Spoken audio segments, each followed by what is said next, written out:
So this is the stop right here where John Filax is going to get arrested. Good to see everybody. Sorry, I was a couple minutes late. My computer made me restart. I'm so sorry. Forgive me. Yeah. What up, Yak? What up, people? Dead Prepper, what up? Dan, Southeastern PA Community about that. What up? Jorge Corona. ¿Qué pasa contigo? Broken system, broken trust. Thanks for having me on that one night, man. I really appreciate that. Joseph Carney, what's up? Robert Kitchens, what's up? Yes, Tampa. Yes, they would do that. They are doing it. They're right there. Then she called me on hammer. Wasn't me. Heard the words that I told her. Been a while. I've been posting a lot, man. YouTube doesn't tell you. September 7th, Clearwater. Writes Crispy. What is up, brother? Look forward to seeing you. By the way, guys, this Monday, we're doing a three-legged audit, so to speak. Land O'Lakes DMV, Dade City DMV, Zephyr. So if you guys don't know who this guy is right here, let me give you guys a little bit of 411. He's one of the old school OGs. He's been an activist and an auditor for a very long time. I wanted you to meet him in case you hadn't met him before. YouTube has completely blocked him from being able to get any traction as they're doing to me right now. I've never seen anything like this happen to myself anyway. Well, besides when I got kicked off TikTok. Anyway, do me a favor. Everybody hit the like button. Everybody take your finger just real quick and hit the like button. It's right down there. It's a thumbs up thing. Just hit the like button. This is a fundraiser. So I'm going to ask all of you guys to pull your phone out of your pocket, open up your Cash App, your Venmo, or your PayPal, and send me $20. And I need 50 people to send me $20 to be able to pay for John Filax lawyer. So down here in the comment section, I'll let you guys watch a couple more minutes of John because he's an interesting character, and I'm going to bring him on and we're going to talk to him live in just 1 second. Let me where the hog's at? Brooklyn Audits. Right here. Let's see if I get this camera switched around. What's going on, Ray? Closed up on close. Made it Victor. close up on me. Oh, phone has shutters. Rachel Anderson, miss you. So, Chris Alderson. Tripod broke. Jack Boot Thug Pigs. Man, I smell some cologne. And bro, we got eyes on the state here. Say what's up, man. What's up? Show them your shirt. Right in the backside. Right. Eyes on the state, baby. In the flesh. I'm gonna go scope out what they're doing over here. Hit the thumbs up. 68 people. 15 thumbs up. More thumbs up. More people will watch, I believe. There you We go. are at, what is this, Nebraska, Martin Luther King? We are at Nebraska and Martin Luther King. Man, I don't know Martin Luther King. Let me turn on my body cam. Get this going. Let's go. All right, should be blinking red. Yes, it is. Part 2 of my trespass appeal hearing will be, I'm going to post it for the members, the paid members, tonight and most of tomorrow. And it's only 99 cents to join if you want to support a brother. The people who have already joined, bless you. I appreciate that more than you know, man. There's like 50 of you, and I can't thank you enough. We're not going to get popped for jaywalking or nothing. So how do you stop from getting popped for jaywalking? You state out loud, this is a police protest. So let's take well, I'll let it keep playing. What about pedestrian on the roadway or something? So there they all are setting up.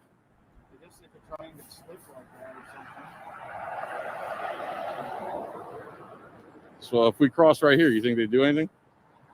Or should we just go down to the end? I'm going to go right here in this corner. Oh, I see. 50 feet from us. I thought you meant down by the traffic light. That's a long ways to walk. Yeah, dude. What's up with these runways? This is where they bring everybody in, all in the private property right there. Oh, so they bring them on the private This property, is huh? what they do, okay? So this side of the street right here, they keep completely open, and they let everybody just drive down the street right here. And then everybody coming northbound on Nebraska over here, what they do is they set the sign up. You see the sign's going to be set up right over there in front of that hotel motel sign there. Uh-huh. And there's a turn there. That's the last place that they can turn pretty much is they're going to come up. To They'll escape have the this, violation. Yep, they'll have this right here all done up with traffic cones and all of that kind of stuff right here. Then they got this little runway set up to. That's where they load everybody in at, is right in there. So we'll go over here. Come on, this guy's turning.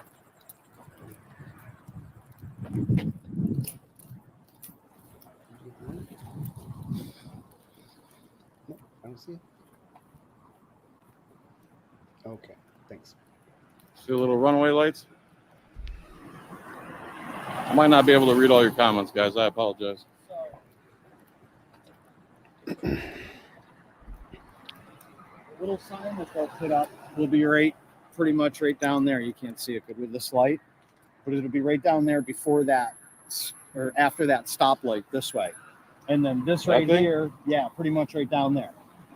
And then this will be all coned off, and they'll drive everybody down into one lane right here, into this spot, in this area right here, and then they'll make everybody turn in here. So they're going to set up a ton of cones right here. Mm-hmm. Why would they pick just one side? I don't know. Probably because they can pull people in right here. Is the like sign, I said. the turn-off sign I up? haven't set it up yet. Oh, so we're early. Yeah, they should be getting, like, over here, you can see they got that little U-Haul trailer over there. And that little U-Haul trailer over there is where all their stuff is. They keep all the cones and everything in that. So as soon as they're going to move that. I love that's cones. It looks like they got a table set up with food and stuff over there. Oh, and they're on private property because they could say if they just kick us off of there. Yeah. So we They're can't get too close to them. They're actually on the city's, that's the city's credit union right there. Are we allowed on this property? I don't think so. Brandon Mitchell, what's up? Did you get your thing? Get your flashlight? Hit the thumbs up, man.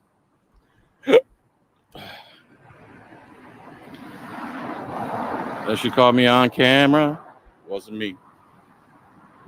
So now here's the other thing, is when these guys come, you got to make sure it's supposed to be random. They won't stop every single car. They'll stop every third or every fifth car is what they'll do is when they go to stop them. Mm-hmm. So obviously this violates the Fourth Amendment, and the way they claim this cop driving around without his lights on. See that? Right here. Look at this one coming at us. Oh yeah, look at them, two of them. That's a nice expensive SUV we pay for. And driving without his lights on. Yep. A lot of coppers here. See if I can zoom in on the table. Hillsborough Cop Watch said he'll be here soon. There's a little table they set up. So let's go back a little bit here. See that? Right here. Mm-hmm. So now here's the other thing. That she called me on camera. Wasn't me.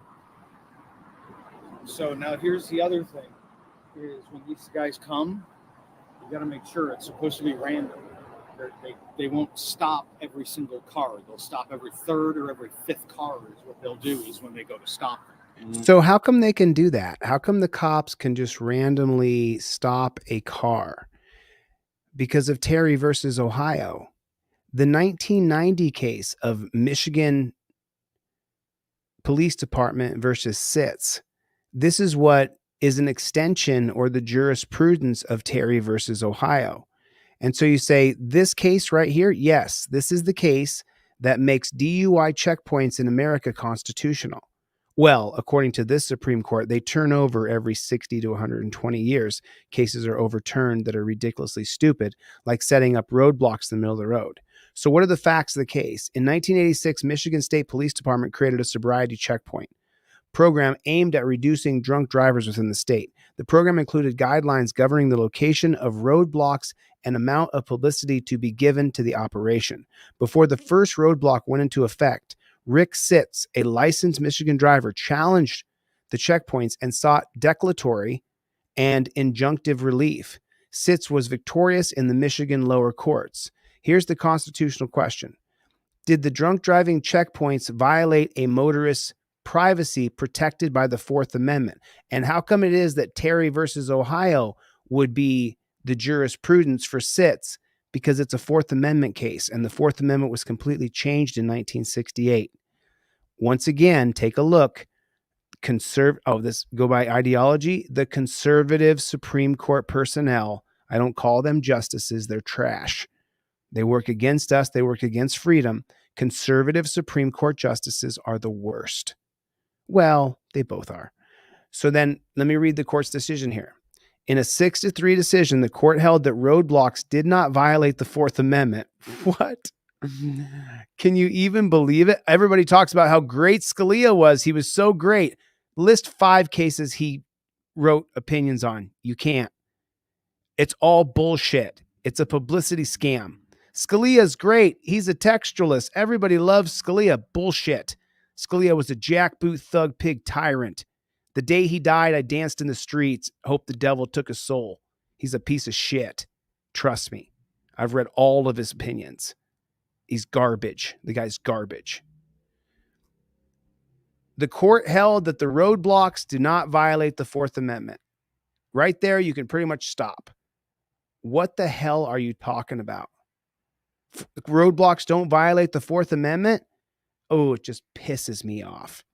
The court noted that no one can seriously dispute the magnitude of the drunken driving problem or the state's interest in eradicating it. The court then found that the weight bearing on the other scale, the measure of the intrusion on motorists stopped briefly at sobriety checkpoints, is slight. Is that what it is? Do you guys think that it's slight? Is that what it is? You guys think it's slight? You think you being pulled over at a checkpoint and them stopping traffic and there's a great big line and there's guys in the street and then they could pull you out of your car? You think that's slight? Well, just so you know, the Court of Appeals said no, and they reversed it. The Supreme Court took it up on certiorari, and they said the court held that roadblocks do not violate the Fourth Amendment.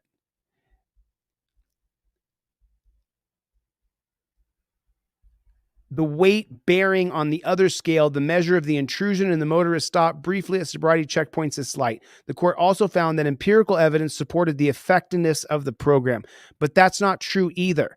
It's an ineffective program and doesn't work. We have the data now, empirical data since 1986 till now. We have the data. So these jackboot thug pigs are setting up what the Scalia Supreme Court was actually the Rehnquist Court, but Scalia was one of the leaders of the court. Extortion point. Piece of shit. Can't stand. I wonder him. how many victims you guys are going to get tonight.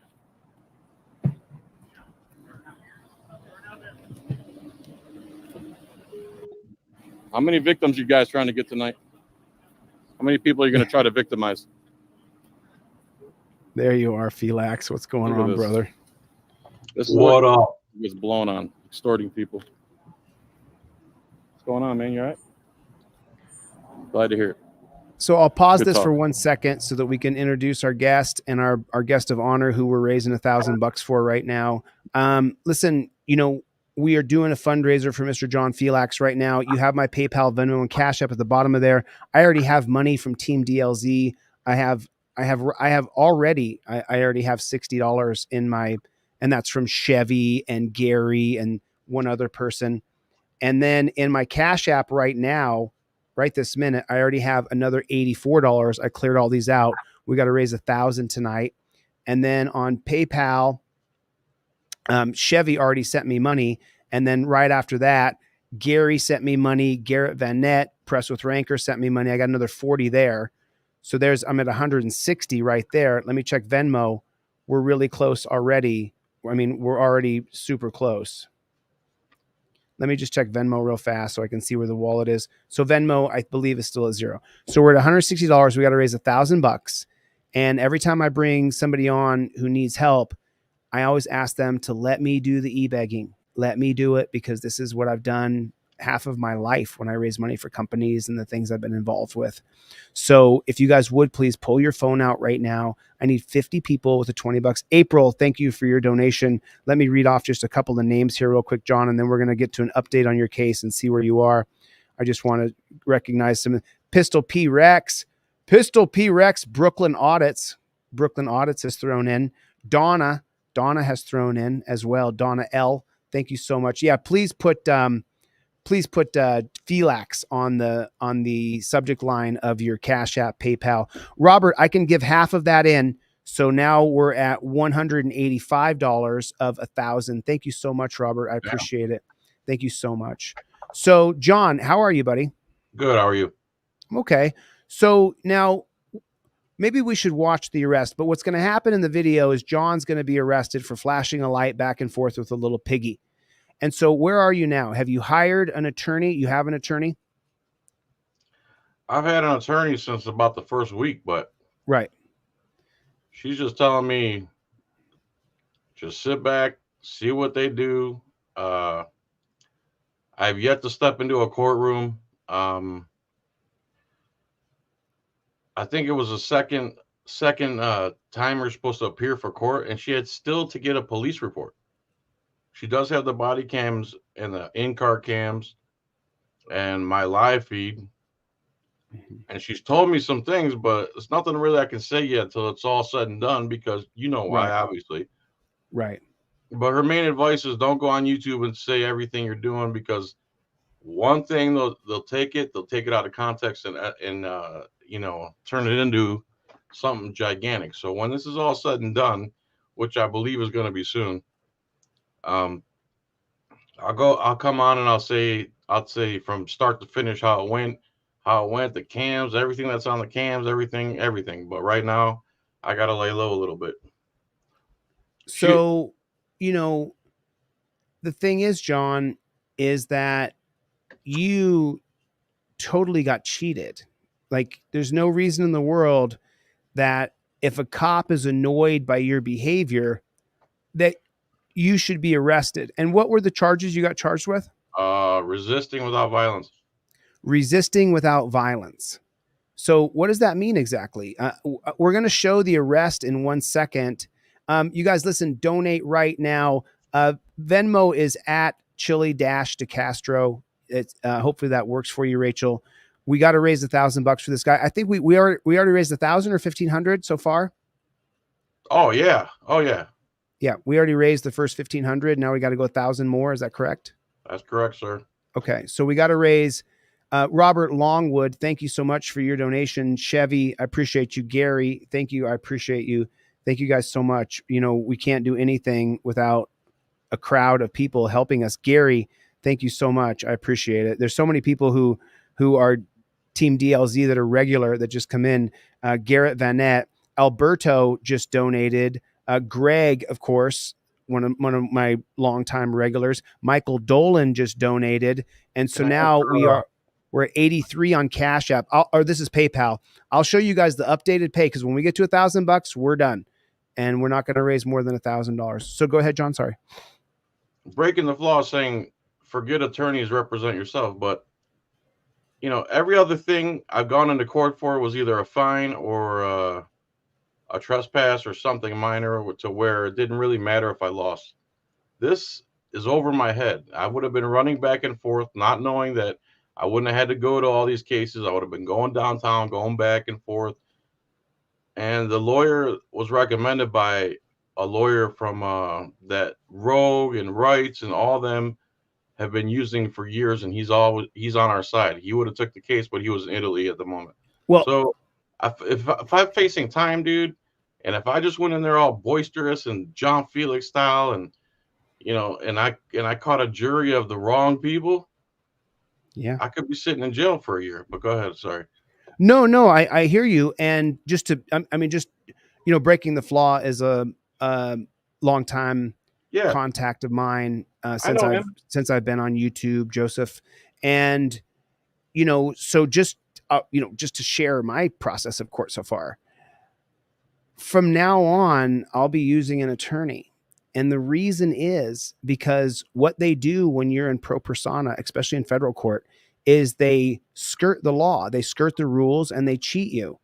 And it's really regular. As a matter of fact, On my LVMPD lawsuit, I'm about to bring an attorney in. On my Ohio lawsuit, as soon as we get through the appeals process, I'm about to bring an attorney in. I'm suing someone in Massachusetts in December. I'm having an attorney sue that person in Massachusetts.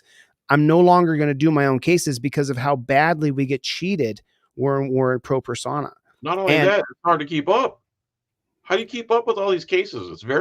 It's super stressful, dude. When you have just this cloud hanging over your head and you're not free and clear to go. Plus, everything keeps happening. The grass still needs to get cut. The bills still need to get paid. The dogs still need to get fed. This is a giant thorn in your side. Whereas for them, pushing the thorn is what pays them. It doesn't pay us. So unless I was super confident in myself and there wasn't that much to lose, sure, I go in there and of course this violates the Fourth Amendment. Are we kidding? Is this still America? You know, I filibuster in there and I give my video and show the world how corrupt the government is, but we know that. Yes. And that's why I strive so hard to not get arrested. I was so shocked that I got arrested that night. I even guarantee my wife I'm not going to get arrested, but that's funny. So we're gonna jump ahead here a little bit. This is disgusting. And so the cops and John. Hey, can you guys hear me? You see that the cops and John have been having kind of a little cucumber measuring contest here, back and forth, flashing the light at one another. And they were messing with them. The guys on the side of the road were messing with them. It was dudes being dudes. You know the saying, boys will be boys. That's what these guys were doing. Dudes who are kind of jousting each other's ego. Like, you know, how sometimes you get the little shoulder twitch, you know, that's what was going on. Am I wrong, John? I mean, we were trying to make them feel bad for violating their oath. Yeah. And he was coming back with some sarcastic nonsense. Mm-hmm. And, you know, I had an answer for everything he had to say. Of course. He was saying, I was asking him who the victim is in a crime where there's no victim. And he says, the state is the victim. The state. I'm so tired of that. Is the state going to show up? Do I have the right to face my accuser as the state? What damages did the state suffer? It's complete nonsense. But I digress. Well, no, I mean, you saw me just read Sitz versus Michigan State Police, correct? Uh-huh. So, you know, just to let the people know, as I have studied constitutional law for the last 20 plus years, what the Supreme Court does is completely against us. They're against our liberties, against our freedom, especially conservatives. Conservative Supreme Court personnel for the people is the worst. It's the worst. The fact that conservatives right now are fighting for our Second Amendment right, to me, is absolutely mind-blowing, because I have never seen the Supreme Court fight for any of our amended, God-recognized rights. I've never seen that. So it's a political football for them now. Right. It's a political football. So now you have the left and the right fighting over the Second Amendment, and the right doesn't want to lose it. And so the right, if you haven't seen Sheldon Whitehouse's, the senator from Delaware, if you haven't seen his long series called Shadow Money, the Shadow Money is what it's called. And Sheldon Whitehouse breaks down how the Supreme Court over the last 25 years plus, the Republicans in Congress have made it so that they've stacked the Supreme Court with conservative Supreme Court personnel. I don't call them justices because they're not. They don't work for us. They work against us. And so, was the Supreme Court always around, Chille? Was it from the beginning? Yeah. The Supreme Court became enacted with the 1789 Judiciary Act. But and of course, how can they get something that's so plain as day? No issue. You know, the Fourth Amendment is so clear. How can anybody say stopping random people on the street no longer violates the Fourth Amendment because we put it on Twitter? Well, I mean, John, I'm not sure if you know or not, but you know, there's three. Everybody knows that there's three branches of government. You have the sorry about that. It's backwards. You have the executive, you have the congressional, and you have the judicial branches of government. And the judiciary branch of government that was put into motion by George Washington signing the 1789 Judiciary Act, what that did is that began the very first Supreme Court called the John Jay Court. John Jay was one of our, I mean, this guy, John Jay, you have no idea. He did so many things. We can go into, I don't want to lose ourselves here. So the three functionalities of these branches of government, the congressional branch of government, what the legislators do, whether that be in California or federally, they write laws. So when I run and I win governorship, I won't get to make laws. I can do executive orders and change policies, but the laws wherever I run will be written by the Congress. The executive in charge then signs those laws into effect. So Congress wrote the Judiciary Act of 1789. George Washington signed it into effect. In 1803, in Marbury versus Madison, the Supreme Court overturned the Judiciary Act because it was unconstitutional. It went against the founding documentation. So now that you kind of understand that basis, the Supreme Court, the only functionality the Supreme Court is supposed to do is to uphold our rights, uphold those first 10 amendments. And then as you go down the 11th, 12th, 13th, and 14th, the 11th Amendment is based on racism. But this is what the program of the Supreme Court is to make sure that your Fourth Amendment right, the right of the people to be secure in their person, houses, papers, and effects, that they uphold that. And unfortunately, since the very beginning, the Supreme Court has worked against us. And so just remember, the only job of the Supreme Court, what their core functionality is supposed to be, is to uphold our civil liberties. And they have done exactly the opposite. They are appointed. And so when you appoint anybody to a government position for life, power corrupts. Absolute power corrupts absolutely. So that's the reason why Sitz versus Michigan State Police, why I read that line in Oyez earlier on the holding, and I said that the Supreme Court found that putting up roadblocks in America does not violate the Fourth Amendment. Can you explain that one to me, John? How doesn't it? That's like I said, they claim that because they put it on Twitter or Facebook or in the newspaper that they've given the public a warning, and all you had to do was everyone who lived in that area, all they had to do was look at that place where they published it, and they would know to avoid it. That's get the F out of my face with that. That's not the Fourth Amendment. What's not the Fourth? That your rights won't be violated if you don't go over there. Yeah. It hurts. J6, thank you so much for your donation. We're now at $139 on Cash App. I'm getting reports that Venmo is not working. Do you have a Venmo, John? I'll put your Venmo up here. I have a Zelle and a Cash App.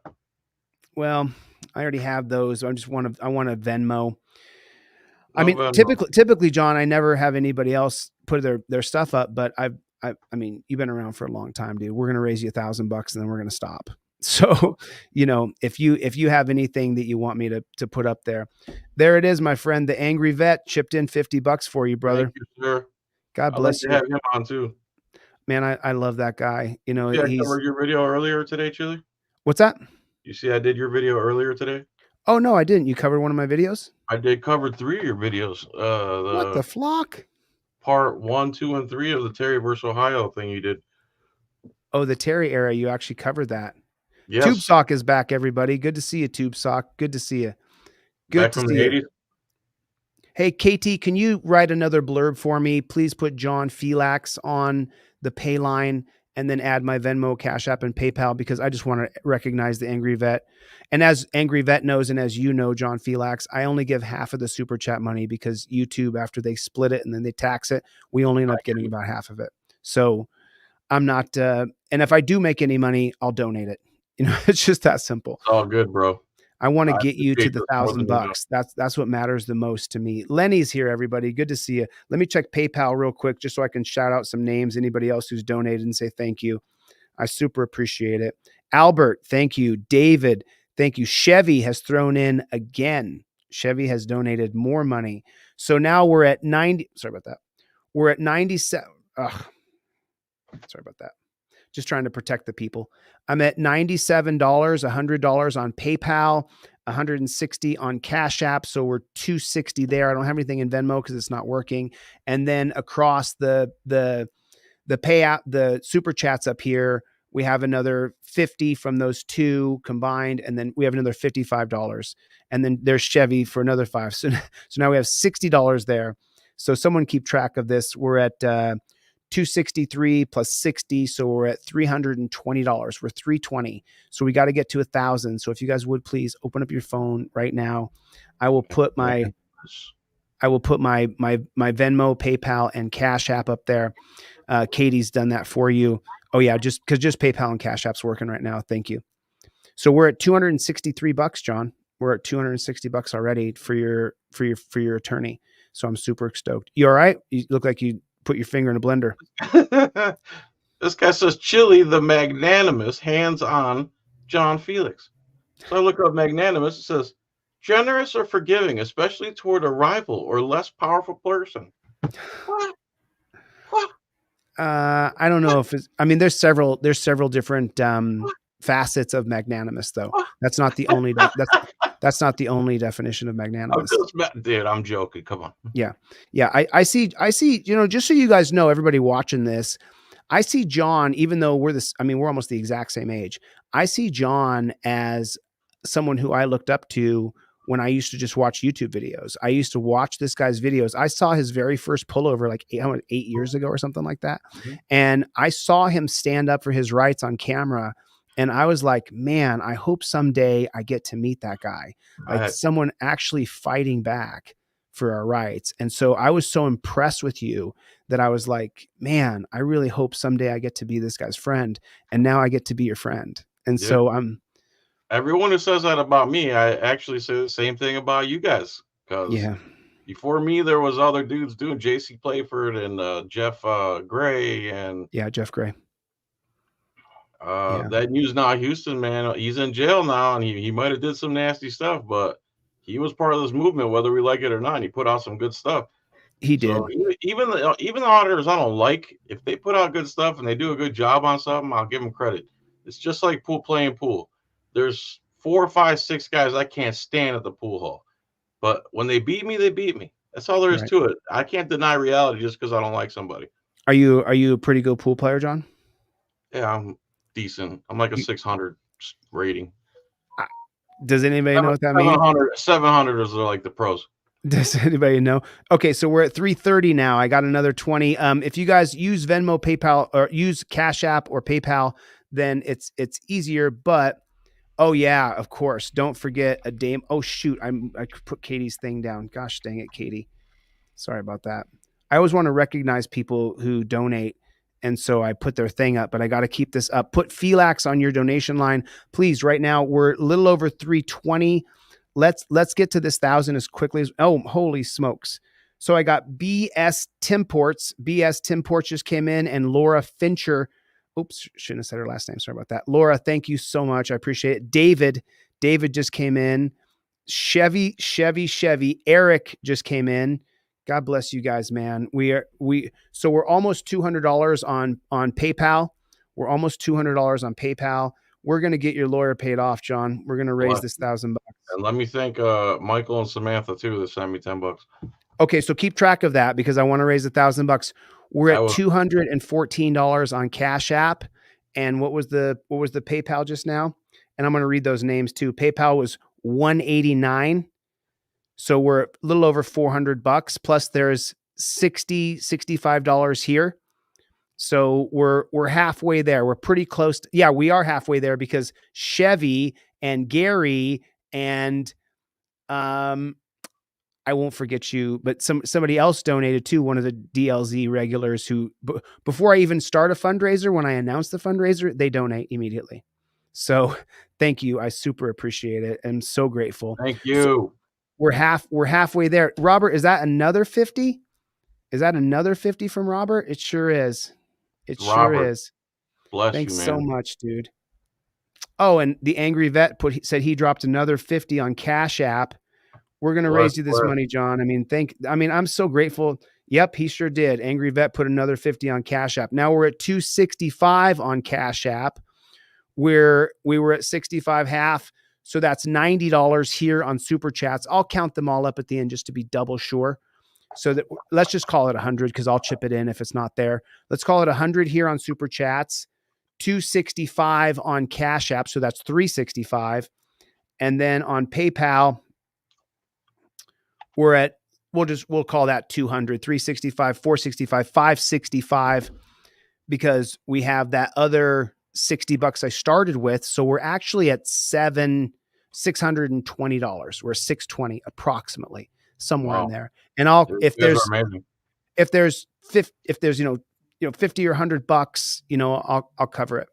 I Dude, want to make, I'm going to Chille, contribute as well. would you believe that someone argued against repealing Terry v. Ohio? Yes. Yeah. They said, go ahead. No, you go ahead. No, you go ahead. No, you go ahead. No. Well, in 1776, one of the most famous papers that Thomas Paine wrote, he would write a thesis called Common Sense. And in that thesis, what he was doing was reaching out to all of the British bootlickers who wanted to remain a part of the royal crown across the pond. And Thomas Paine's thesis called Common Sense, that was the most distributed pamphlet in the history of time at that particular time period. It changed the minds of hundreds of thousands of Americans and got a lot of them to be willing to fight and join the 3%ers who had decided to overthrow the British rule of the New World. So what were you going to say, John? So someone argued to keep Terry versus Ohio. He kept going in the comments that he was basically saying that without reasonable articulable suspicion, it'll be easier for the cops to invade our life and violate our rights. So at the end of the live, I had him come on, and he's telling me he's kind of long-winded, which is fine. I don't like it when people are super long-winded, don't let you get a word in, but it's fine. So he says, finally, I just said, listen, I'm dumb. Just answer me this. If we repeal Terry versus Ohio, would we have less freedom or more freedom? And he kind of tried to inch around it. I go, less freedom or more freedom? And he literally tried to say that we'd have more freedom with Terry v. Ohio in place. That's not true. I mean, I can show you that from the prison population alone. That's just not true. You know, we had less than a little over 300,000 people in jails and prison in 1968 here. And then when you drop down on the map over here, now Terry versus Ohio, this is literally the time frame where there's 300,000 people in prison right here, 350,000 at the most. And now since Terry versus Ohio, we've put over 2.5 million people in prison and arrested over 9 million people. 9 million people. So it's just not true. What that man said is fundamentally false. But also, John, if you covered my videos, it may have been someone that just wanted to give you a hard time. That's fine. So what was your argument to him, though? My argument to him, and I hope I'm right about this, and I was just about to ask you. So before Terry versus Ohio, there was no reasonable articulable suspicion. It was just based on facts and facts alone. I saw you commit or about to commit a crime. Right. Therefore, you're under arrest. Right. There's no gray area. There's no, let me hold you here for a second so I can get some answers out of you, like that one judge you said in the video. Hugo Black. So in my opinion, if that's the case, you get rid of RAS, then the only reason they can touch you, put their hands on you, do anything to you, force you to do anything is if you've broken a law. Right. That's right. What's wrong with that standard? That's the way it should be. And as long as it's not like that, we're going to have you see it. How many times do cops say that they are investigating you and you don't want to be investigated? You haven't done anything to be investigated. You don't want to answer their questions. Right. They're just random roadside investigations. If we're not going to have roadside court, then we're not going to have roadside investigations, buddy. They want it all their way. TC put a fun fact in here. 10 million people are arrested every year in the United States. That's sick. Yeah. I was quoting the felons. I think we have 9 million felons now in America. I can't remember the statistic. There's so many numbers in my head. But you guys, listen, this is a fundraiser for John Filax. Please open up your phone right now. My Cash App, my PayPal is there, and I will show you guys exactly where we're at.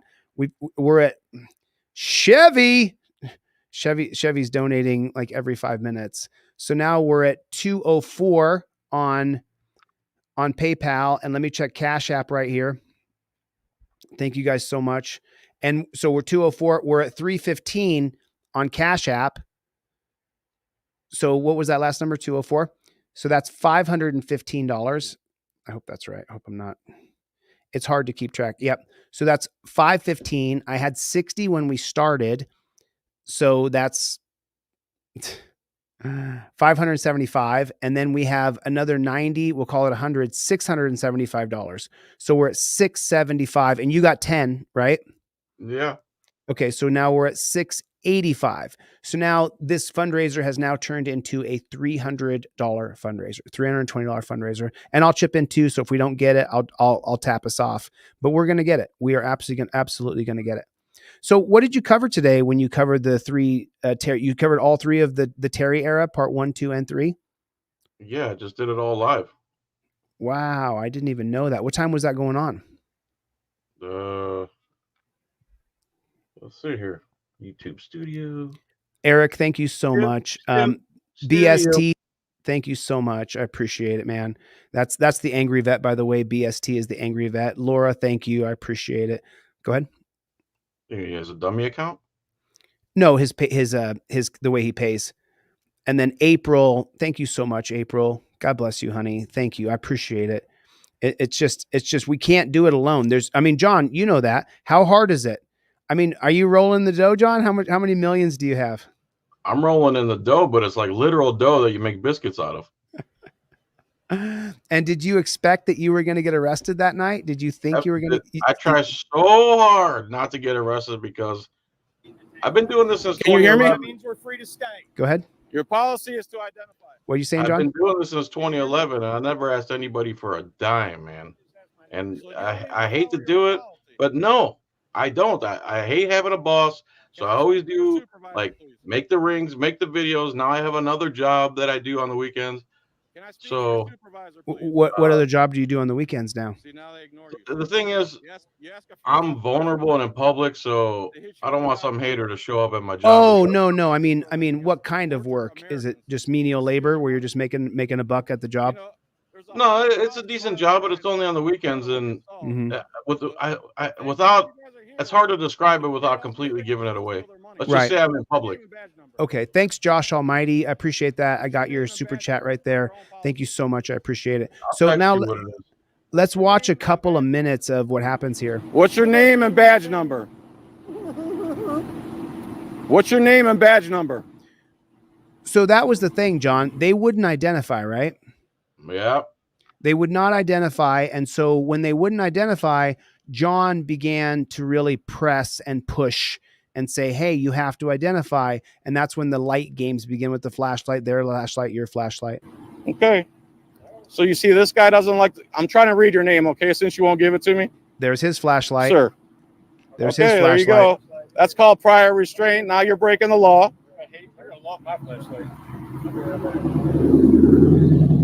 What's your name and badge number? What's your name and badge number? Dude, that thing's weak, bro. Johnny What's your name G, and badge number? Thank you, Johnny G, for donating. Johnny G, I appreciate that. Thanks a lot. Name and badge number. You realize what you're doing is illegal, right? Like the light you're shining in our eyes. I'm trying to get your information. You won't give it to me. Excuse me? What are you doing? Identifying a light as a threat. Okay, there we go. Threat. Now what? One over there. There you go. I'm shining it at your feet, not your face. Do you guys see what's Okay. going on here? There you go. Do you see what's going on here?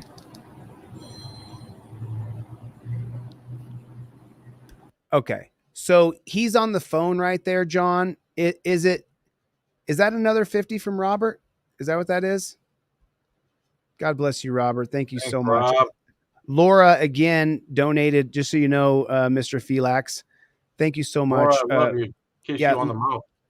Yeah, Laura has donated again, and she put in the comment sections, "Get her done, get it done." So thank you, Laura. With folks like y'all who have the means and the ability to donate, we will get it done. But I just want to talk about what we're seeing right here. I'm going to kill the sound on the video so you and I can talk. But so here's what's happening. Hey, These guys have been timestamp right there, Chille. That's going to be 45:50, 42 and minutes how and much 50 time seconds. left in the video? 42:50, and there's an hour and 18 minutes in the video. So for another 40 minutes, they have no problems doing their job. While I'm still doing the flashlight thing, they don't have any problems for the next 35, 36 minutes, right?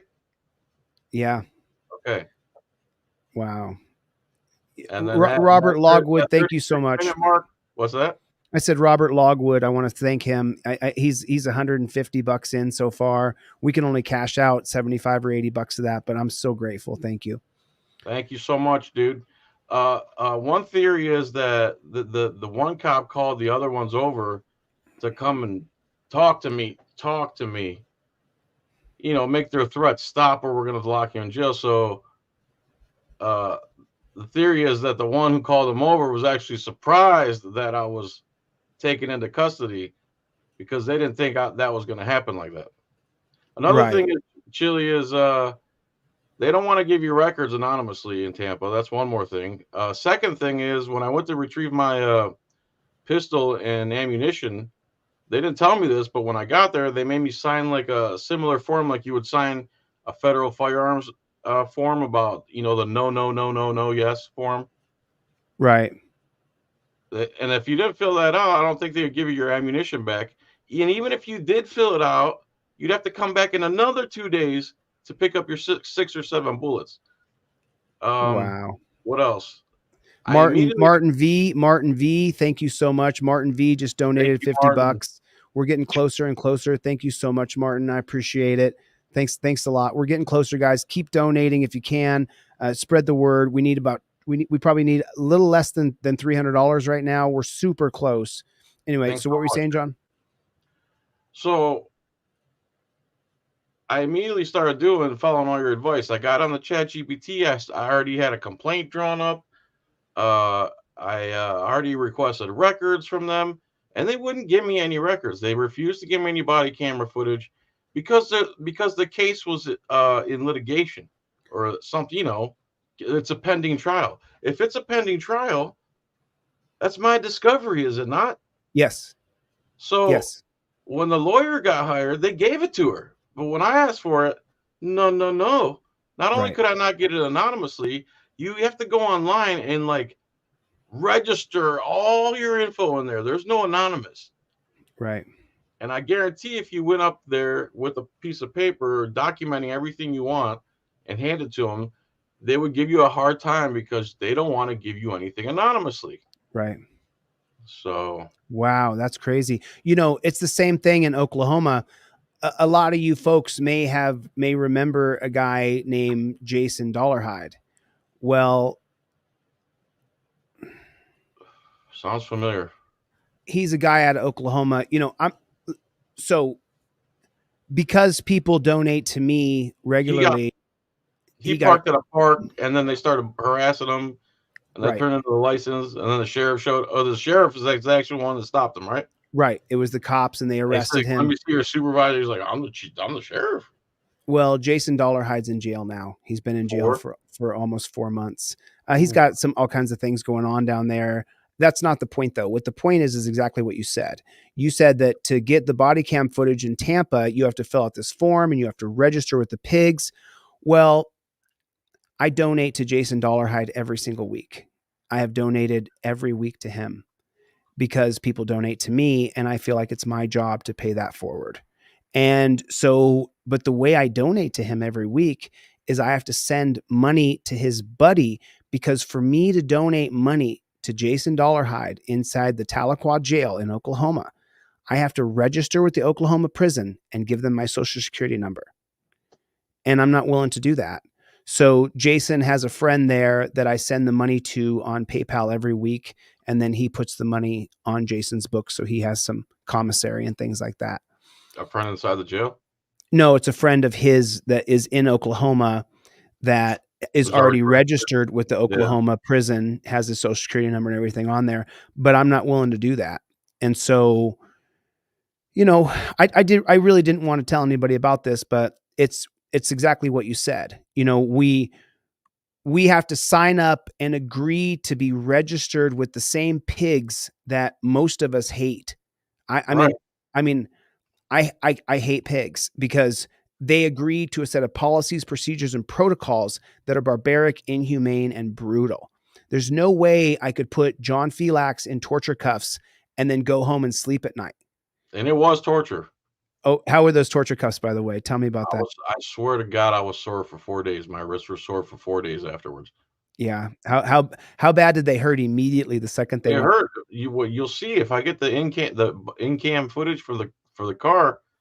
I couldn't stop crying, dude. Not crying literally, but whining like, yo, bro, yo. This hurts, bro. They're not supposed to be comfortable. I said uncomfortable is one thing, but pain is another. And then it kind of goes silent. You know what he was doing the whole time? He was looking up because I had a pistol on me. And a month earlier, they passed concealed carry with no license. You don't need a license anymore. That's going to be the New York Gun and Pistol Club versus Bruin 2023. That makes it so you no longer have to have a permit. In Florida or federal? In any states. It's federal. Now, a lot of states, what they did after the New York Gun and Pistol versus Bruin is a lot of states immediately enacted legislation that would, you know, create a caveat and in a different way. You have to try to register, have your gun or license or whatever, but all kinds of states did it. Massachusetts did it. All kinds of states are doing it. But really you can carry your gun anytime you want. You don't need a permit. And if you get arrested for it, you can fight it. And you may go to jail, but eventually you're going to win. Y'all, listen, this is a fundraiser for John Filax. We're going to pay off his lawyer. Let me check where we are right now. Gary has donated again. He donated before Gary's a longtime Team DLZ member. And so now we're at 286 on PayPal. And now let me check Cash App real quick. Thank you, Gary. I appreciate it. More. I know it. And we're at 365. Appreciate that, Johnny G. You know, life's a long time, Johnny G. And maybe someday we'll be able to reconnect. I just need a little bit more time, you know? So, and then Stephanie came in with some money, and Kevin came in with some money just now. All these people just came in with some money just now. So now we're at 365 on Cash App. So we're 365 on Cash App, and on PayPal, 286. Can someone do the math for me on that? Thank you, John, for donating. He sent me a message. Oh, yeah. A message. Someone do the math for me real quick here. Get it through there. So while I'm complaining and crying and whining about the pain from these handcuffs and the way they got me sat in this cruiser, because I'm fat dude on top of it, and I don't stretch and blah blah blah. I'm not in shape. I don't claim to be in shape. So my shoulders are burning, my hands are hurting, my wrists are hurting. I know they're not on. They kept saying they're on the right way. You have big wrists. I do not have big wrists. My ankles and my wrists are like really, really, really thin. Anyway, don't make me get the measuring tape. But anyway, and then they're trying to say it was on the last tooth. It wasn't on the last tooth. My ass. Dude, we used to mess around with handcuffs when we were kids. They have a lot of space if they want them to. Right. So I know my hands were jacked up. I know one was facing the wrong way. And what he was doing the whole time I was whining was looking on his computer, because I didn't have my driver's license on me, looking at his computer to see if he could slap on an extra charge for carrying a gun without my slave card. Without your slave card? Yeah, I know. That's what I call a driver's license. So it was a $25 fine. He's like, oh, I'm not going to do that to you. I'm like, oh, thanks so much, bro. Thank you so much. And then the back of the car, you're such a good guy, bro. Thank you. What else was I going to say? I'm sorry. I got excited there. No, it's okay. So just to give you guys an update, we're at 671. I had 60 when we started from the 3 or 4 people, Gary, Chevy, and Dolan. I can't remember the other person's name, but I will look in my history. Thank you. So 671 plus 60, so we'll call that 730, and then we have about 120 in Cash App, 720. So now we're at 840. We're 840, and then you have 10, so we're 850. So we're only $150 shy right now. This is a $150 fundraiser more, $150 more. If you guys could please, we need $150 to finish the fundraiser. So now we were talking about John and his torture cuff experience. So how long you get in the car, they got you in the torture cuffs. They say that we have them on the last tooth. It's just, you got fat wrists. That's what they say. Right. And what's your reply to them? I go, no. And the thing is, their body cams can't pick up what tooth it's on. It's usually out of range of their camera. I can't see back there. So that there's a position right there where you're vulnerable to transparency and accountability, because they could, they're putting, especially if they don't like you, they're putting them on. They want you to feel some pain. They're butthurt beyond recognition, because how dare you think you have the freedom to come out here and object to us stopping random people for no reason. So your perspective is so spot on. John went to go protest. And by the way, John, you have to actually say the words, "This is a police protest," and then you can't get arrested for jaywalking. And that comes from the 2019 case of Nivens versus Bartlett. That's going to be from the dicta of Neil Gorsuch during the oral arguments. And Gorsuch is going to state that if you're protesting police, then if you were to be arrested for jaywalking or spitting gum on the sidewalk or something trivial like that, then that would clearly be a retaliatory case. And you would be able to file a U.S. Code 42 against the cops. So that's Nivens versus Bartlett, 2019. You want to state out loud, this is a police versus Bartlett. I think that's the next wave of, besides just suing the cops like Long Island Audit, I think the next wave is that auditors become very proficient in filing 42 USC 1983 lawsuits. So Robert Logwood just came in for another 50, and Wayne came in with another 20. So we were at 750. Take half of that amount. We're at 785. We're at 785. Thank you, Robert, and thank you, Wayne. I typically would put your super chats up on the screen. I'm sorry. I'm just going to try to finish the rest of this, and then I'm going to put all the super chats on the screen from everybody. We're 100. Man, thank you so much. I appreciate it, Wayne, and thank you, Robert. I mean, Robert Logwood is April. Robert, you know what? You guys send me an email. I'll gladly give you my phone number, man, and thank you in person. And I've pretty much done that to everybody who's given me money so far. I'm pretty accessible. I'm like a cheap, you know what? That's it. Fundraiser's over. Yeah. All right. See you guys later. Have a good April. Thanksgiving, Christmas, Kwanzaa. All right. Hanukkah. April just came through with a C note, threw $100 in for you. April, much love, man. And Bruce just came in. And J6 just came in again. J6 led by the FBI. And nice, and so now we have just crossed over the threshold of the $1,000. So, oh man, bless you, bro. I bless you, dude. Y'all, thank you so much. And now let me recognize some of these people. So I'm sorry, I didn't mean to cut you off. What were you saying a moment ago? So what he was saying was that there's no body cam, there's no cameras back there. Oh, yeah. And if John is having a physical altercation back and forth, an ego contest back and forth, not a physical confrontation, but an ego contest with a piggy, and they're flashing the lights back and forth, is it too far outside of the boundary to believe that the cop knows he can torture you with torture cuffs, that's exactly what he would do? Is that too far? Well, that's all they got, because they're all wearing body cams now. And when's the last time you've seen a camera of cuffs? Because you would have to be close to them to see the clicks and the notches and everything. Right. So that's what you call, a blind spot. That is definitely a blind spot, and you know they're using that on you. He finally put double cuffs on me. He's like, I'm just doing that as a courtesy. Oh, thank you so much, dude. Thank you so much. I didn't resist 1 ounce. You have no reason. Here, take me. I'll jump in the car. I'll help you push start the mother up. Right. If they tell you that you're under arrest, you'd be more than willing to go. You don't need to be torture cuffed. I went with him. Javelin. What am I gonna do? Once they say that, there's nothing you can do unless you have a small army. There's nothing you can do. Right. And so it's not too far out of bounds to believe that once you've had a cucumber measuring contest with a copper in the streets and you're flashing your light at him, he's flashing at you, you guys are jabbing back and forth, boys will be boys.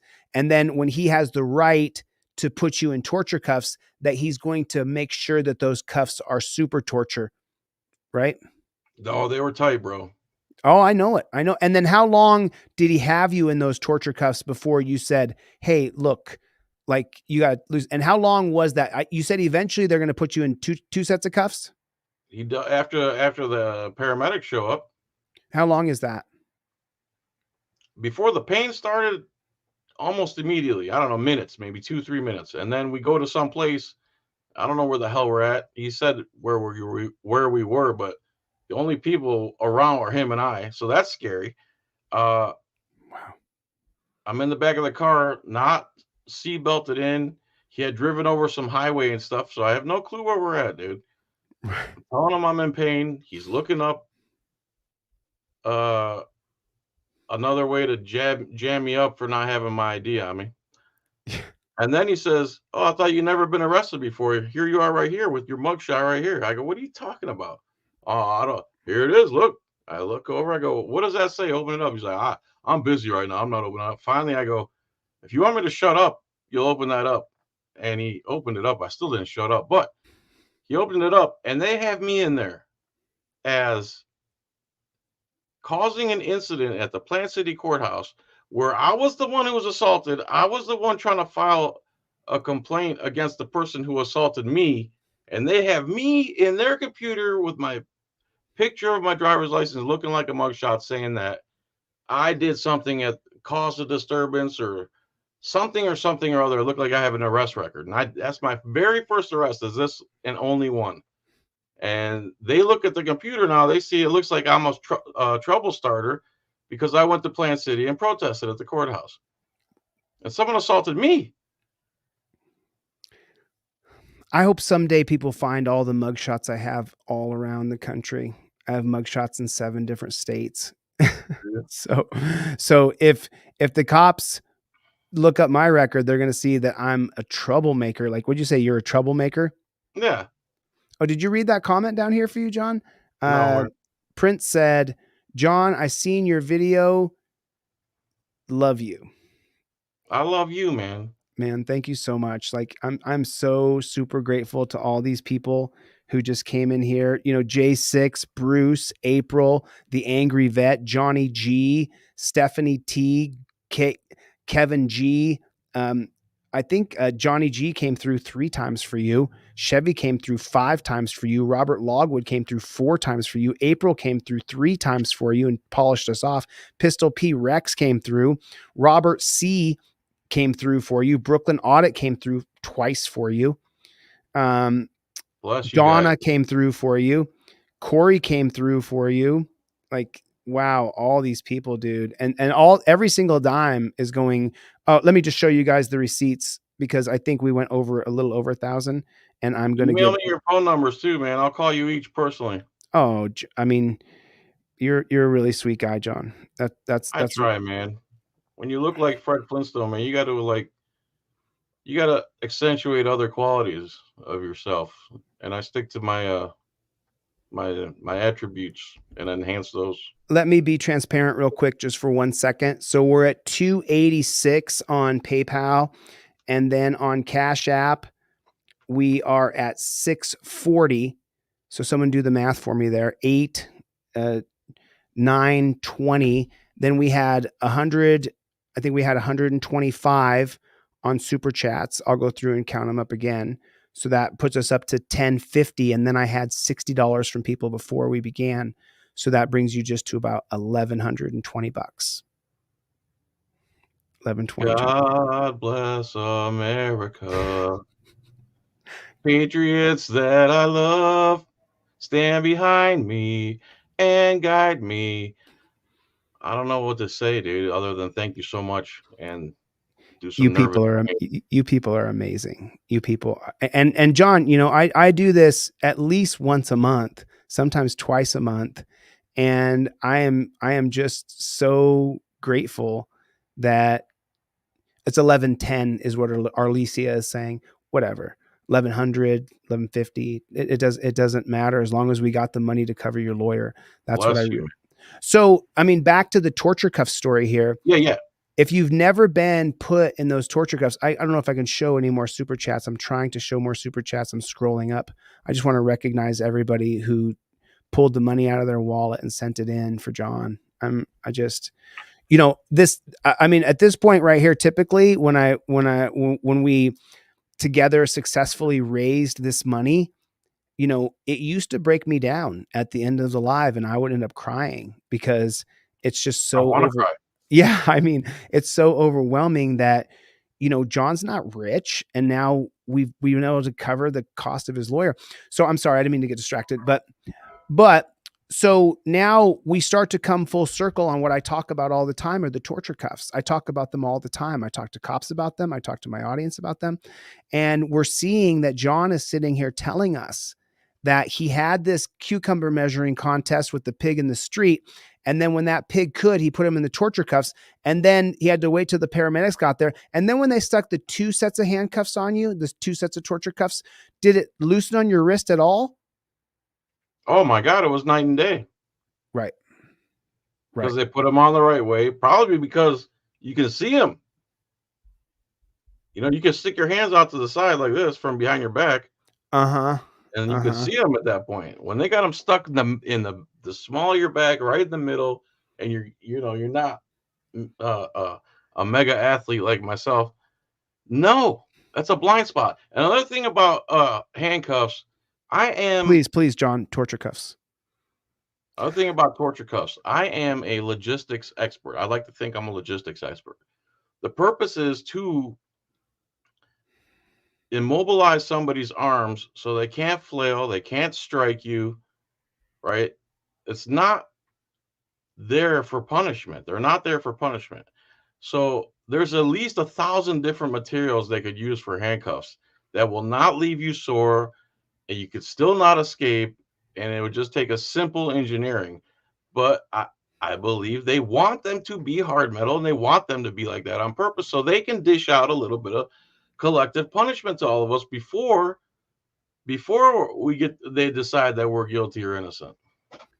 Do you see why I like John Filax? Because he's a thinker. He just illustrated what happened, and he literally took the ride for all of us by standing up for our rights, that DUI checkpoints are unconstitutional. He stood his ground, and then they tortured him.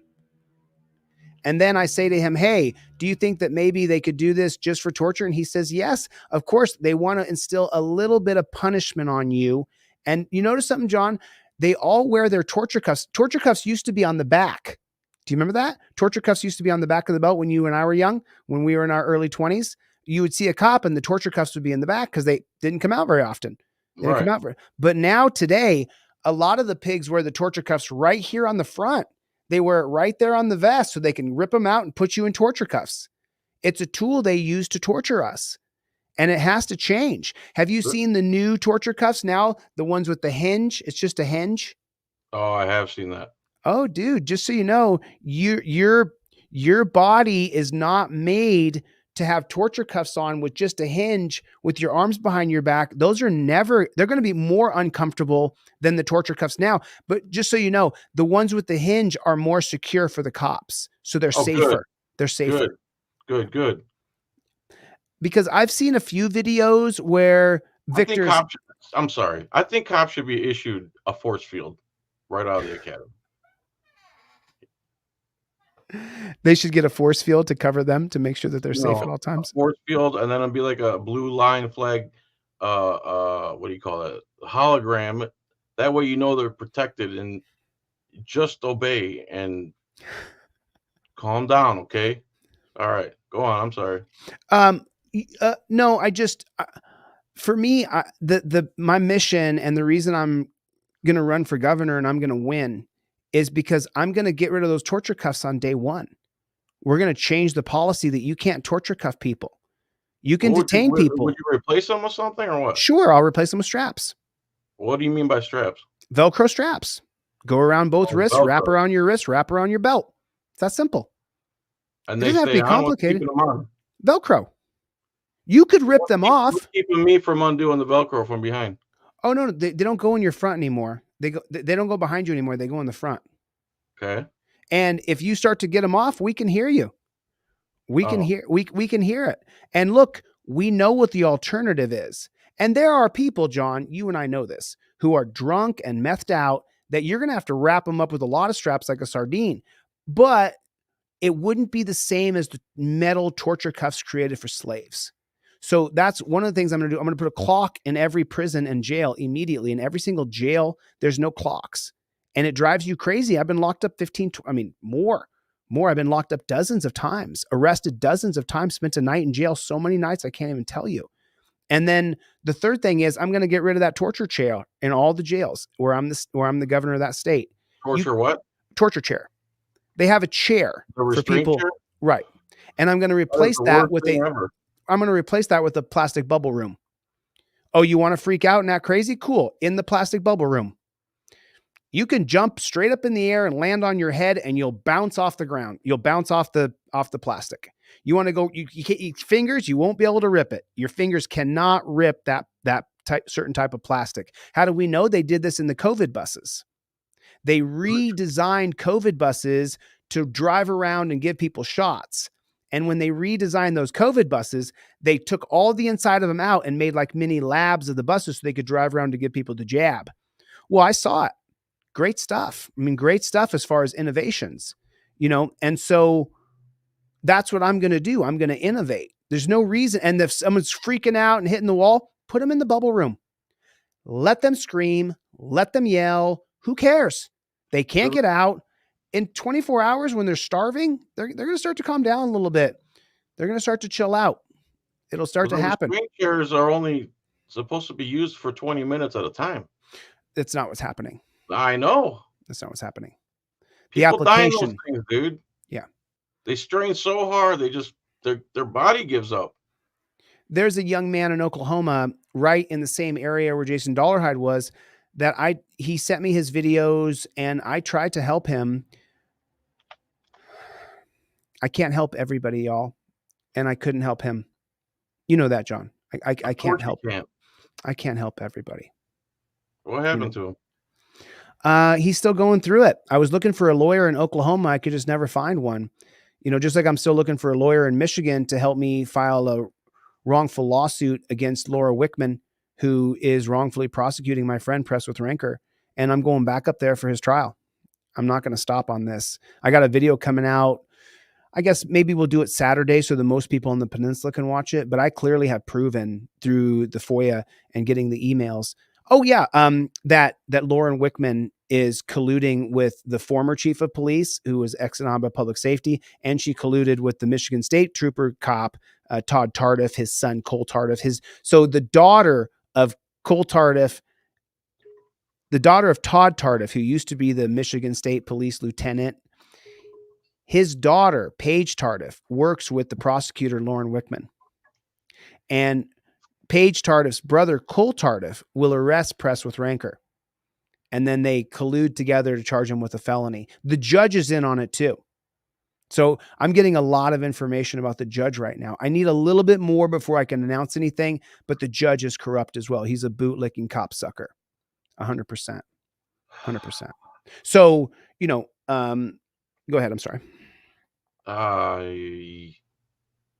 Dude, the system's bad, dude. The system's bad. Even my lawyer, she was basically saying, dude, when you're being an a-hole, which is not illegal, But unless you get a jury with people who are like-minded like you, you're going to be in trouble. And it's going to be 5 times as hard to find a judge who thinks the way you do. I guess the way we think of this freedom, that we think we're fighting for freedom, is something that's super radical in mainstream America. The judges are against us. Of course. The judges work for the government. They work for the state. They want to protect the state. They want to protect the government's money. You were saying earlier that the core goals of the Supreme Court is to protect our rights, the core responsibilities. That was their functionality. That's the core responsibility of every government entity is supposed to be. Right. That's their job, to preserve, protect, and defend our rights. Oh boy, oh boy. And they won't do it. They won't do it. They won't stand up for us. They'll do the exact opposite to spite you, not realizing they're cutting off their own nose. Well, I mean, if we go back and we take a look at this when I'm not rushed and trying to get into this live stream with you, you know, in OYA's, I read this website a lot. It's actually from Cornell University. And when you get into the conclusion here, remember, Supreme Court conservative personnel, they always screw us. And then right here, when I read this line, the court held that roadblocks do not violate the Fourth Amendment. That for me right there is all I need to hear before I realize we're living in an absolute police state. And the only people who were put in place to protect us, the Supreme Court, is working solidly against us, completely and utterly against us. How can you be a Supreme Court justice and those words come out of your mouth? The court held that roadblocks did not violate the Fourth Amendment. If you looked up an antonym to Fourth Amendment, roadblock would be the first thing you would see. It's the exact thing the Fourth Amendment is supposed to protect from. You know, the same thing here in Salinas versus Texas 2013 case. You know, John, I'm always talking about my trifold. Well, the reason why I'm always talking about my trifold, because when you get down in the holding, check the ideology. The conservative Supreme Court personnel screw us 5-4. They screwed us. And what exactly does Salinas versus Texas say? Right down here. Failure to claim the privilege must be excused when failure was due to government coercion. Forgive me 1 second. It's not showing on their screen here. Oh, you don't see it? No. Oh, sorry about that. Thank you for telling me. I was sitting here looking things up here. Okay, so here's Salinas versus Texas right here. And the Supreme Court said in the year 2013, does the Fifth Amendment self-incrimination clause protect a defendant's refusal to answer questions to cops before he has been arrested or read his Miranda rights? And then by ideology, look at the conservative Supreme Court personnel screwing us again, screwing the people. They're the worst. They're worse than liberals. I'm sorry, they are. Ruth Bader Ginsburg and Anthony Scalia were partners. They worked together. People think there's a liberal and conservative Supreme Court. No. So what's it say about the Fifth Amendment and right here? So can you see what I'm pointing here? Long-standing. Go ahead, you read it, John. Long-standing judicial precedent has held that any witness who desires protection against self-incrimination must explicitly claim that protection. So you have to verbalize that you don't want to answer questions. Not that I don't answer one of questions. You have to say the Fifth Amendment. You have to say, I invoke my Fifth Amendment right to remain silent. You have to actually say the words. If you don't say them, then you haven't invoked your Fifth. And then, so just so everybody knows, if you don't say the words, I invoke my Fifth Amendment right, and this says, I just hope my accountant said Venmo transaction was successful. It gave me a confirmation code. Okay, so you may have some more money coming here. I'm going to check that right now, Dan. But I want to finish this real quick. Thank you, Dan. You know, God bless you. Dan Hanlon, just so you guys know, Dan Hanlon has been around for about 6 months now. He has donated to every single person I've ever had a fundraiser for. I mean, ever. You are a mensch, dude. Dan. You are an absolute mensch. I will check that right now. So, you know, this is going to go to the clearly established prong. And if you don't say I invoke my Fifth Amendment right, then what happens is adding a third prong to the qualify. What is the clearly established prong? Can you see what I see, or do I have to switch it over? Switch. The clearly established prong says, go ahead, John. At the time of the official's conduct, the law was sufficiently clear that every reasonable official would understand that what he or she is doing is unconstitutional. Right. So if you say, I don't answer questions, that is not the same as saying, I invoke my Fifth Amendment right to remain silent. The cop could still have qualified immunity, because remember, if you go to a DUI checkpoint and you say, I don't answer questions, what you're going to get is, well, where are you going? Where are you going right now? I don't answer questions. Where are you coming from? I don't answer questions. Have you had anything to drink tonight? I don't answer questions, right? Whereas if you say, I invoke my Fifth Amendment right to remain silent, that then changes everything. That I invoke my Fifth Amendment right to remain silent. You saw me about 2 months ago go through. Did you see that video, John? I went through a DUI checkpoint. As soon as I pulled up to the DUI checkpoint, I said, I invoke my Fifth Amendment right to remain silent. Cop said, have a nice night. Because the clearly established prong, that goes around his qualified immunity. That's what happens. Do cops know that? Cops are dumb as a box of rocks, bro. I have no idea which one knows it and which one don't. I've met a couple cops who are PhD educated, but for the most part, I meet knuckle dragon baboons who are just absolute jackboot thug pigs. They got their good enough diploma. So now when you see this at the time of the official's conduct, clearly established means at the time of the official's conduct. So if you say, hey, I don't answer questions, well, that's great. But Salinas versus Texas says, long-standing judicial precedent has held that any witness who desires protection against self-incrimination must explicitly claim that protection. If you don't say the words, I invoke my Fifth Amendment right to remain silent, then it goes down the line, and then it ends up where they search you and they find a joint, and then you go to jail for the joint. And then what happens? Then you sue the cop for violating your Fifth Amendment right to remain silent, and they watch the video back, and all you said is, I don't answer questions. You never said that you invoked your Fifth Amendment right to remain silent. And at the time of the official's conduct, the law is sufficiently clear that every reasonable official would understand what he or she was doing is unconstitutional. Well, if you say, I don't answer questions, the cop might say, oh, I think that's just something they heard on YouTube. I didn't know he was invoking his Fifth Amendment right. And as you know, John, the federal judge is going to say what? I don't know. Yes, I agree with the cop. He didn't know. Yeah. All you were saying is that I'm not going to answer questions. I mean, so the Supreme Court clearly is tilted against us. How can you say I plead the Fifth, or do you literally have to say I invoke my Fifth Amendment right to remain silent? You could say I plead the Fifth, because remember what I teach. Dan Hanlon, I got it. So you got 60 more bucks coming, brother. And let me see if anybody else was in there besides Dan. Nope, that was all Dan Hanlon. Threw you 60 bones, dude. Thank you, sir.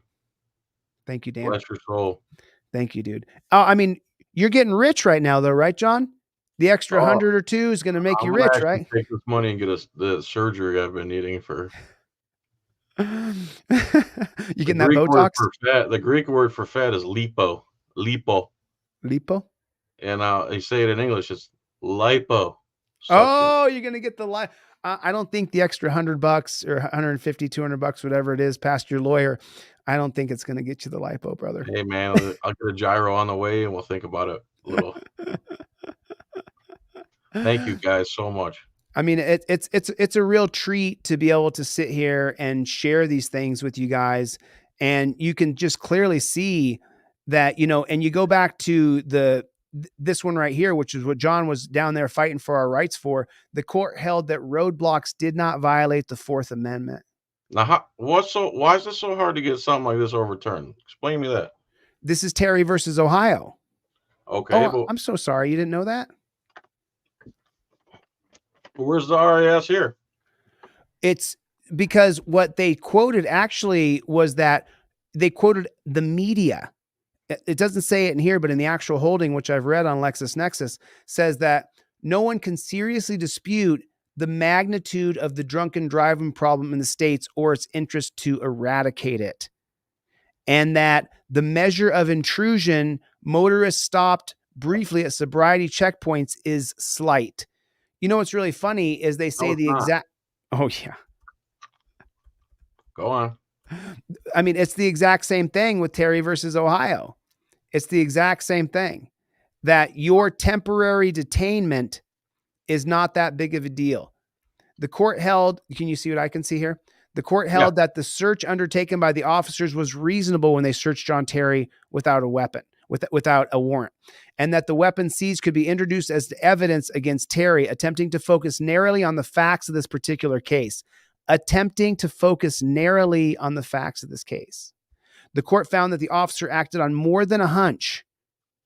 A reasonably prudent man would have been warranted in believing that Terry was armed and thus presented a threat to officer safety while he was investigating his suspicious behavior. The court found that the searches undertaken were limited in scope and designed to protect the officer's safety incident to investigation.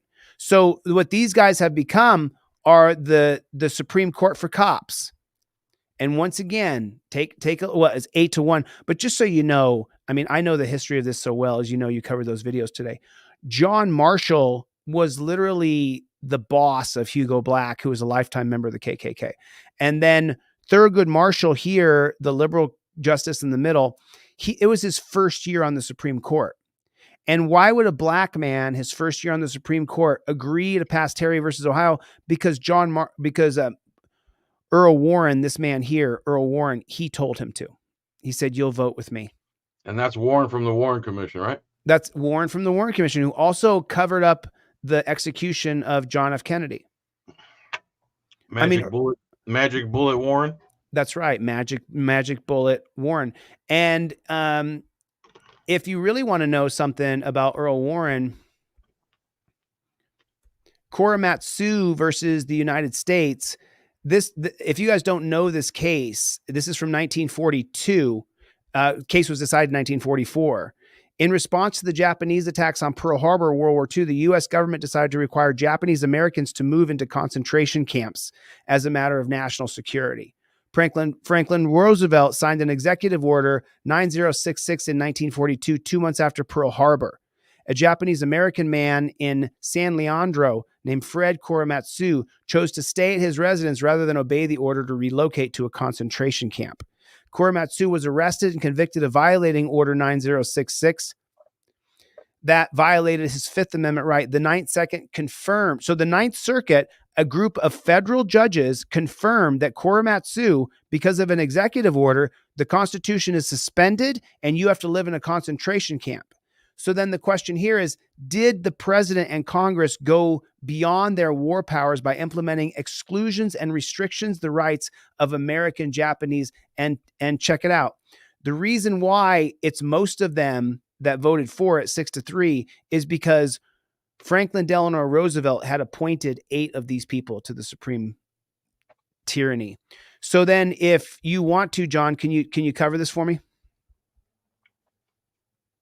In an opinion written by Justice Black, the court ruled that the evacuation order violated by Korematsu was valid.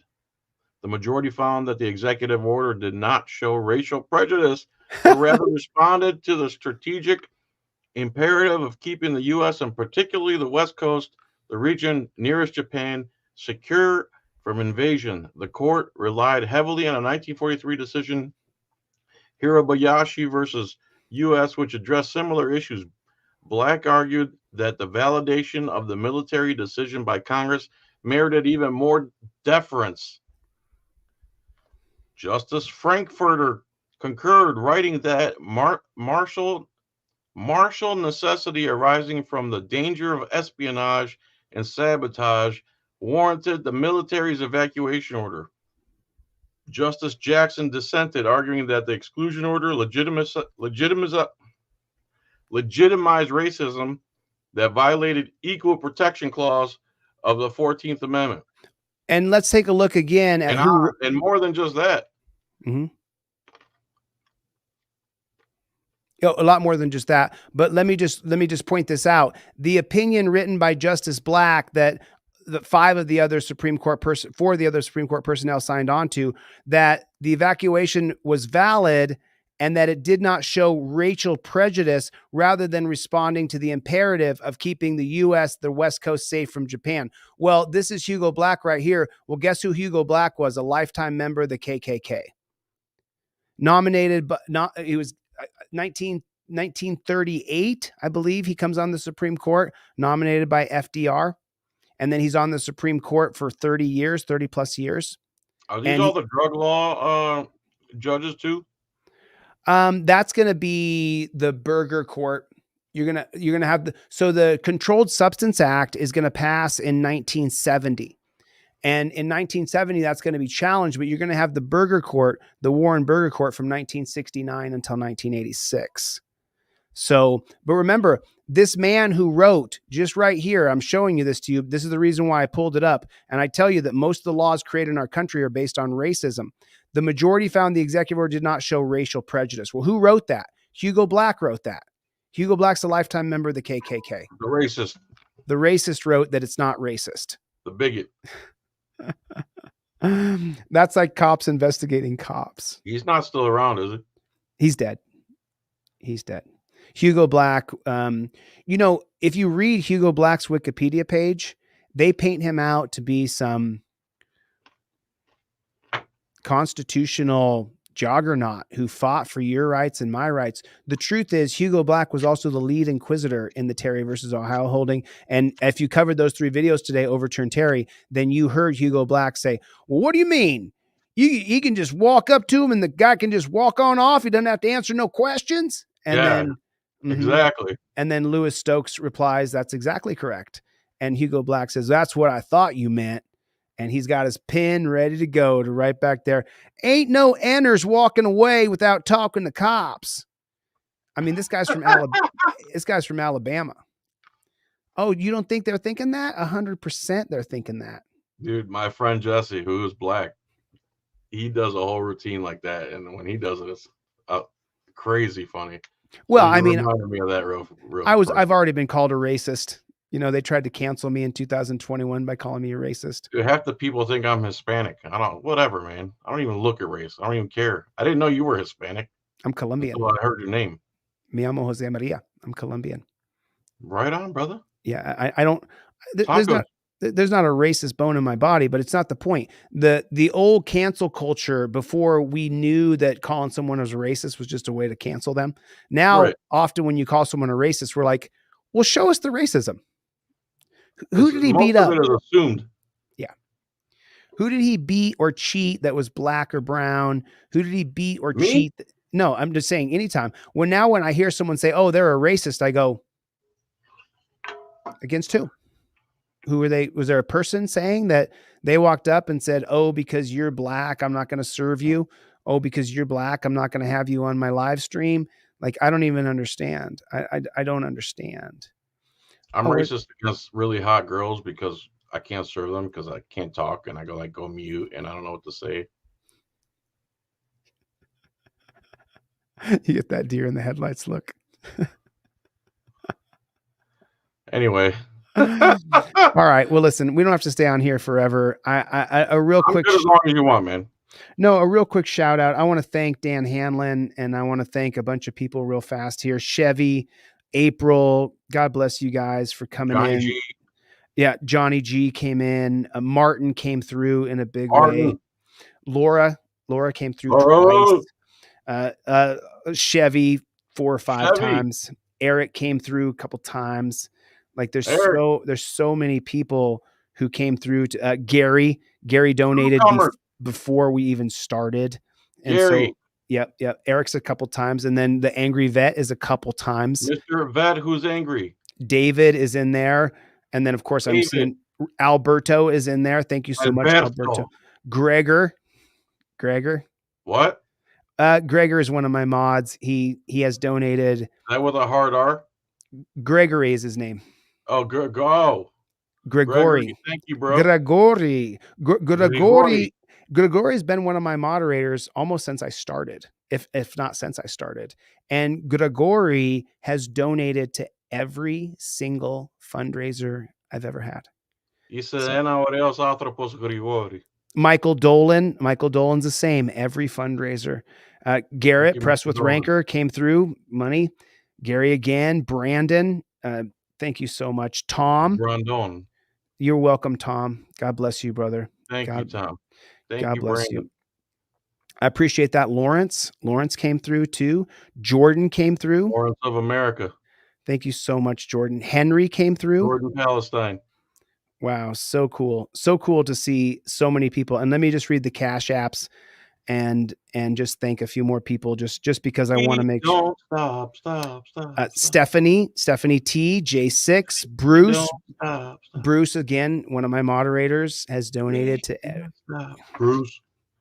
Stop. Angry Vet put in a chunk of money, bro. Angry Vet Don't threw be angry, man. I'll give you a hug when I see you. Angry Vet, he threw in a chunk of money. Donna threw in some money. Corey threw in some money. Pistol P Rex, 1, 2, 3 donations in a row. Boom. Pistol Pete, man, thank you. Pistol Pete. Don't Robert, shoot, hands up. Don't shoot, Pistol Pete. Robert C for Filax. I got you. Brooklyn Audits. Thank you so much, Robert. dude. Thank you, Robert. Thank you, Brooklyn Audits. Thank you so much. So I think that's the long and the short of it. So I will send you this cash tonight as soon as, I can do it now. Just text me your Cash App or Venmo or PayPal. I'll send you the money right now. We don't stop. We don't stop. You get the Night at the Roxbury going? Oh, yeah. Give us a song, John. What do you got? A song? Or a rap?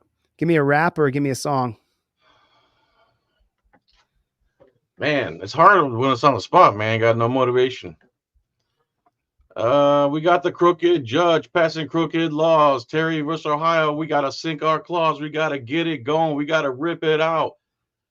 Because without it, we have more clout. And I am styled like a tea kettle with a Air Force medal. Rocking this party 8 days like heavy metal. You got any 90s rap from the 90s that you know? Yeah.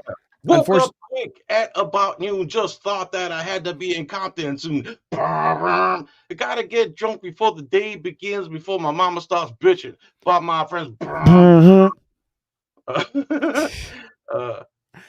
to go and damn near went blind. Knuckleheads at the park throwing up game side. I jumped in the car, grabbed the hip with the Mac 10 on the side of my hip. I yelled out fire. Then came Susie.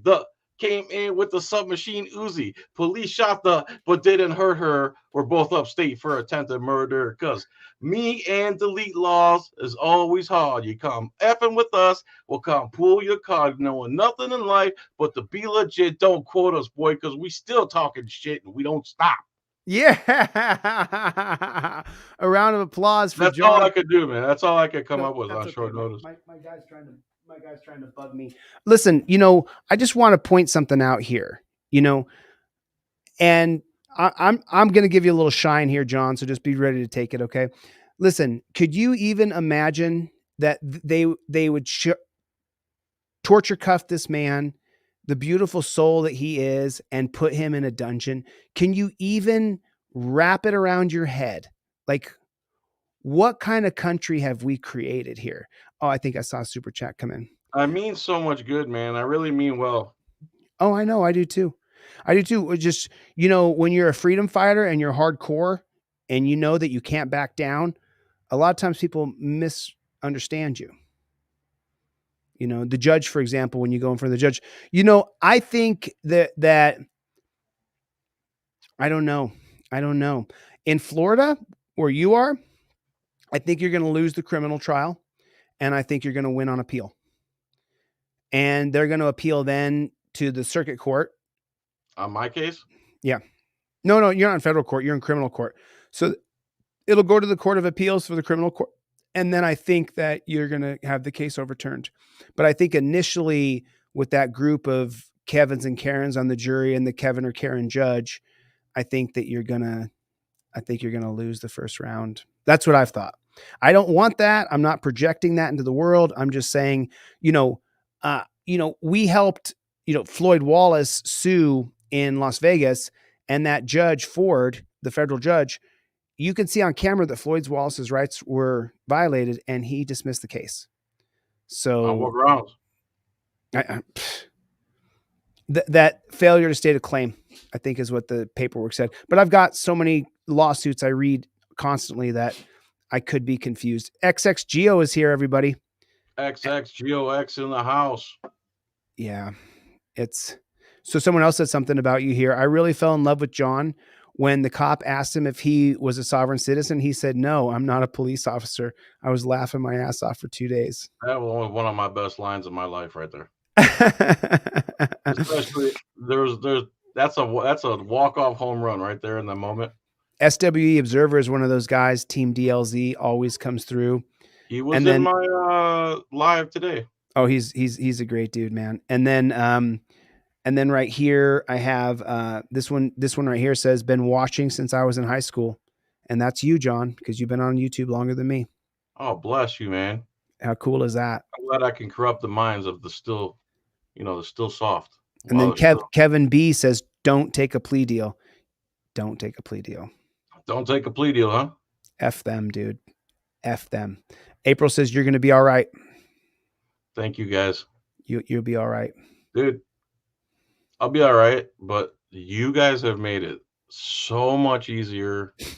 I cannot thank you enough. I don't know what else I could do.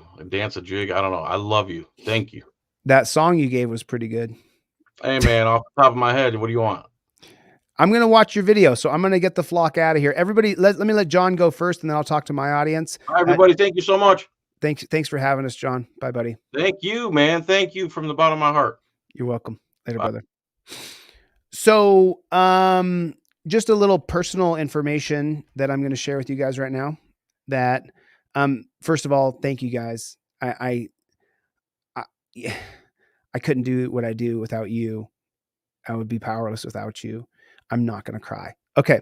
So with that being said, I want to show you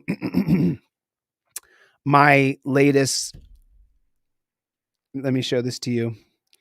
This almost made me cry because, you have a million problems until you have a health problem. And then you have one problem. And that's what happened to me 2 weeks ago when my blood pressure shot to 195 over 100. And I decided to go on a week-long fast. And I did just that. I finished today. I broke my fast today. And just so you guys know, that's my blood pressure reading today. There it is. So, yeah. That's what's hard sharing with you guys is that, that I'm human. That's what's hard sharing with you is that I'm a human being. And I had this, I get this like pulsating when my blood pressure goes crazy. And I know I can, hey Gio, how you doing, buddy? When my blood pressure goes crazy, I can literally feel it. I can feel it in my head. I can feel it behind my eyes. And 2 weeks ago, a little less than 2 weeks ago, I'd get this pulsation right here above my ear.